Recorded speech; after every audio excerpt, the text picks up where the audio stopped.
کون سا حج کریں؟ 3 قسمیں ہیں. ہم حج پہ جا رہے ہیں تو کون سا حج کریں؟ السلام علیکم ورحمۃ اللہ وبرکاتہ. الحمدللہ والصلاۃ والسلام علی من لا نبی بعد اما بعد. جب حج کا ارادہ کرتے ہیں، احرام باندھنے کی تیاری کرتے ہیں، اہم سوال ہے کون سا حج کریں گے؟ حج تمتع کریں گے، حج افراد کریں گے، حج قران کریں گے؟ تو فرق تو یہی ہے کہ حج کے ساتھ عمرہ کر رہے ہیں یا صرف حج کر رہے ہیں. اور افضل حج کون سا ہے؟ رسول اللہ صلی اللہ علیہ وسلم نے کون سا حج کیا تھا؟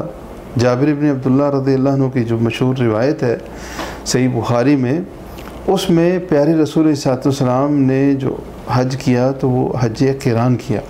اور جب مکہ پہنچے آپ علیہ السلام تو آپ نے حکم دیا کہ جس کے ساتھ سواری کا جانور نہیں ہے تو وہ عمرے کے بعد احرام کھول دے، اور جو وقت بیچ میں ہے اس میں جو احرام کی حالت میں پابندیاں ہیں وہ اس کے اوپر ختم ہو جائیں گی. تو افضل حج حج تمتع ہے، لیکن پیارے رسول علیہ السلام نے حج قران کیا اور فرمایا اس موقع پہ کہ جو مجھے ابھی پتہ چلا ہے، پہلے پتہ ہوتا تو میں حج قربانی ساتھ نہ لاتا.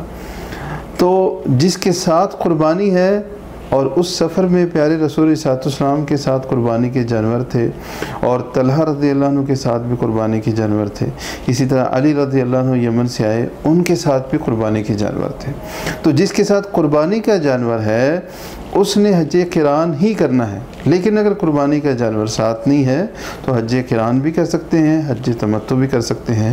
اور افضل حج جس کی ترغیب پیارے رسول علیہ السلام نے دی وہ ہے حج تمتع، کہ آپ عمرہ کر لیں، عمرے میں طواف بھی کریں گے، سعی بھی کریں گے، اور بال کٹوائیں گے بھی یا منڈوائیں گے، اور اس کے بعد اپنا احرام کھول دیں گے، اور جب تک پھر مکہ میں رہیں گے بغیر احرام کے رہیں گے. اور جب 8 تاریخ کو مینا کی طرف یہ 7 کی شام کو جاتے ہیں، جیسے حج گروپ کا جو ہے وہ ترتیب ہوتی ہے، تو اس وقت پھر وہیں سے احرام باندھ کے تو حج کے لیے چلے جائیں گے.